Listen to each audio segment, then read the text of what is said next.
Tu já viu o ovo do Colombo?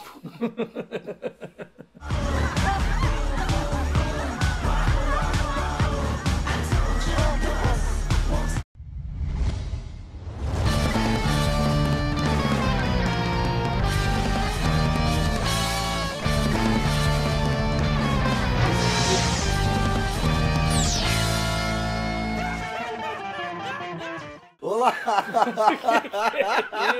Seja muito bem-vindo ao Fatos Histéricos. Aquele é o ovo de Colombo. Bota em pé, deitado, bota onde ele quiser. Aqui que nós vamos falar do Colombo. Ele não botou o ovo em pé? Hein? Olha, cara. Não sei se ele é galinha também, mas enfim. O recado do programa de hoje é: seja persistente. Não né, desista. Não desista, porque Tá olha, bom. por mais que o senhor tenha um saco daqueles, Haja saco. haja saco. Bem antes de descobrir a América, cara. Olha, essa viagem dele aí é um sonho que ele já, por muito tempo, ele ficou viajando nessa história de sair pelo mar, né? Mas ele em nenhum momento teve interesse de descobrir algo novo. As especiarias provenientes das Índias eram o mais lucrativo negócio da época. Dessa forma, quem as monopolizasse se tornaria o país mais rico do mundo. Para se ter uma ideia, uma carga de especiarias era trocada por 8 cargas de produtos europeus. Queria descobrir uma rota de comércio para chegar à China. Sim. E ele vai morrer, inclusive, acreditando que ele chegou na China. Ele não sabe que ele descobriu um continente que É tinha... China ou Índia? Por que chamam de Índia? Então? Porque, não, a rota era para chegar no Oriente, né? Ah. No Oriente, daí, se já lesse Índia, China... Senão o índio seria a China. né? Seria Olha lá, o chino. Isso. A gente tá falando do século XV, os anos 1400 lá vai pedrada. É o fim do mundo medieval, vamos dizer, né? E eles já tinham a ideia de que o mundo era uma esfera, né? Que não era aquela coisa plana que nem essa mesa que o barco vinha e...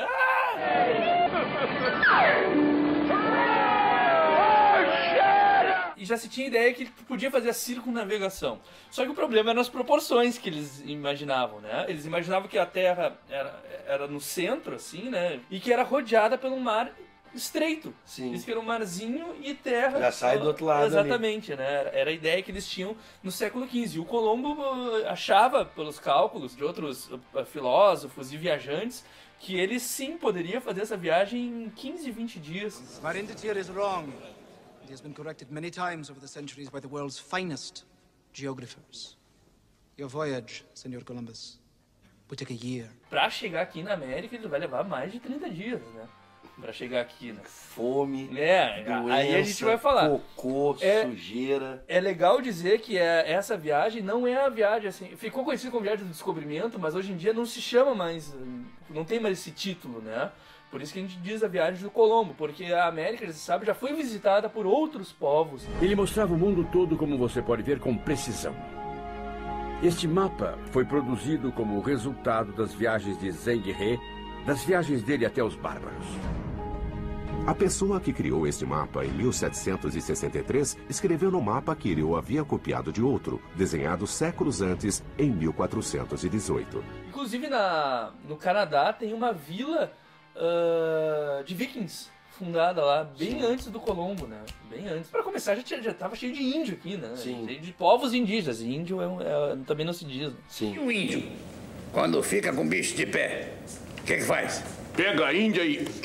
Nesse momento, né, do século XIV, Portugal já está muito adiantado na conquista de novas rotas para ir para o Oriente. As rotas de sempre, o mar Mediterrâneo e por terra, estão tomadas pelo Império Turco-Otomano. Né? Os árabes e não deixam esse pessoal passar porque é rota de comércio. E a dinheiro é minha. A prima não vai deixar deixa, passar. Né? Vocês têm que descobrir outras rotas. Né? Portugal está descobrindo através da África. Né? Vai lá, descendo e tal. Agora, o Colombo tem a ideia de fazer por oeste, para ir para o outro lado. E ele vai vender essa ideia dele. Primeiro ele vai vender para o rei de Portugal, o João I, que vai negar, vai dizer que ele é louco, doente mental, volta, vai tentar. Pega esse ovo e volta de volta. Portugal e Espanha, as duas grandes potências marítimas, resolvem lançar-se ao mar em busca de uma nova rota para as Índias. Depois ele vai ainda para as cortes da Inglaterra e da França para tentar também, mas ele não vai conseguir. A última tentativa dele é justamente na Espanha, né, onde reinam os reis católicos Fernando e Isabel. E lá, assim, inicialmente ele vai ser bem recebido, Só que eles não têm o dinheiro para fazer essa viagem, porque eles estão no meio de uma guerra com os próprios mouros, né? Eles estão expulsando os mouros da Península Ibérica, a Guerra da Reconquista, para tu ver como uma persistência, né? Até ele conseguir uma audiência com os reis demora 2 anos. Isso é 1486. Eles dizem para ele voltar depois que a guerra tiver terminado. Em 1491, a guerra tá quase acabando, ainda não acabou. Mas ele volta lá e diz assim pro pessoal... Why should I believe in you, Senor Columbus?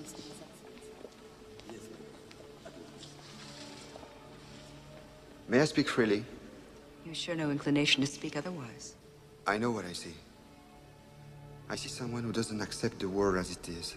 Os caras vão aceitar, só que ele começa a botar um monte de condições pra viagem, e os caras, não, aí agora tu viajou. Tu é chato, velho. Né? Porque ele quer ser vice-rei das terras descobertas. Frigobar, toalha branca. Ele quer 10% de todo o comércio, quer ganhar um monte de coisa. Os caras, não.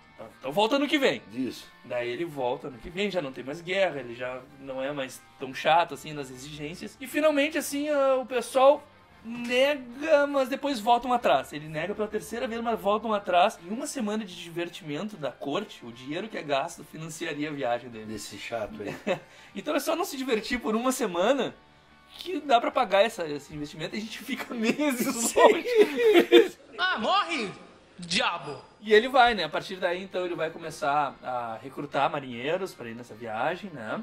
E ele vai recrutar os irmãos Pinzon, né? Que vão conseguir 2 barcos para ele, 2 caravelas, a Pinta e a Nina. E o Colombo vai pegar um navio grande, conhecido como La Galega, mas que pelos marinheiros era conhecido como Dirty Mary, a Maria Suja, que vai entrar para a história como a Santa Maria. Os outros 2 são caravelas, são barcos fáceis de manobrar e tal. Quando ele chega no Caribe, ele vai ver que esse barco, pra desviar de corais, é muito ruim, ele demora muito.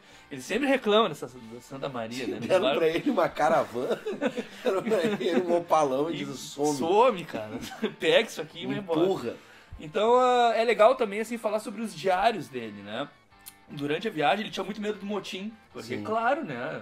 Ele não sabia quanto tempo era. A previsão que ele deu pros marinheiros é que em 15, 20 dias estavam mortos. Esse cara, em 15, 20 dias, esse cara é maluco. Dom Cristóvão, quero avisar que a tripulação está com fome. E por que não come? Porque não há comida. E por que não há comida? Porque acabou. E por que acabou? Porque comeram. E por que comeram? Porque tinham fome. Tá vendo? Deviam ter esperado. Mas ele tinha 2 diários. Um diário ele escrevia pra ele e dizia assim a distância correta que ele tinha feito a viagem, né?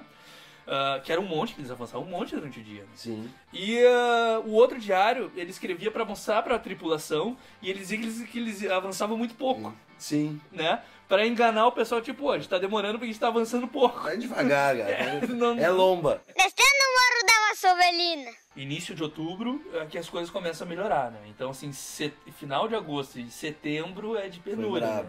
Né? É brabo. Mas eles chegam e começam a receber sinais de terra, né? O cara, passarinho, a terra boiando ali, plantas boiando, Sim. etc.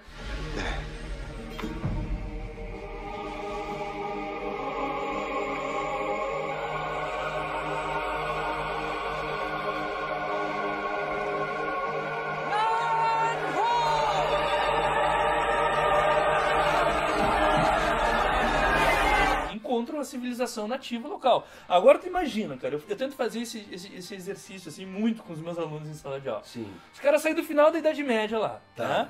Tudo assim, igreja católica, inclusive cheio de pano. Inquisição, né? Pano. Cheio de tudo, armadura, Isso. barbudo, loiro, de olho azul, etc, né? E aí chega e vai uma galera pelada, marrom. Tudo com os cabelos rapados no meio. Um bronze assim. violento, assim. Imagina só, né? Eu faço, né, a comparação que é um dia que a gente de repente encontrar vida alienígena inteligente. Sim. Vai ser a mesma coisa que esses caras viram assim, nesse primeiro encontro, né? E ele chega nessa ilha, que ele depois vai chamar de Guarani, e fica morando um tempo com o pessoal ali. não acha direto, né? Imagina ver bunda, peito. E pela própria tradição deles, pela própria cultura, eles são diferentes em relação a isso. Não é muito de posse, assim, né? São mais abertos. Já vem, vai. Então te dou esse espelho e tu me dá um... Bate na palma, não. Deu certo, ele vai, leva papagaio, indígena, as tudo. 3 viagens, vai e volta, levando um monte de cacareco e índio pra lá e um papagaio boca suja. Bicha. Bicha. No início ele consegue, né, assim, ter alguns méritos, mas depois, depois da terceira viagem, quando ele volta, tem uma revolta na Espanha, ele é preso, passa um tempo na cadeia, sai da cadeia, faz mais uma viagem e depois quando volta ele já tá no descrédito porque todo mundo já tá fazendo isso. Sim. Né? A última viagem dele é em 1500, tipo, já tem o Cabral. Sim, né? terra à vista. Então assim, já tá todo mundo também vindo, fazendo... Aí virou esculhambação. E diz que ele termina a vida meio escanteado, assim, meio deixado no ostracismo. Eu descobri! Cala a boca. Tá todo mundo agora, já subiu, já desceu. Exatamente. E essa aqui é a história, né? Tá bom. Da viagem dele. Você gostou dessa história? Então, ó, clica aí, dá um apoio pra gente e responde a pergunta que o professor Gurão não respondeu. Ele botou um ovo em pé? Não botou essa de pé, cara.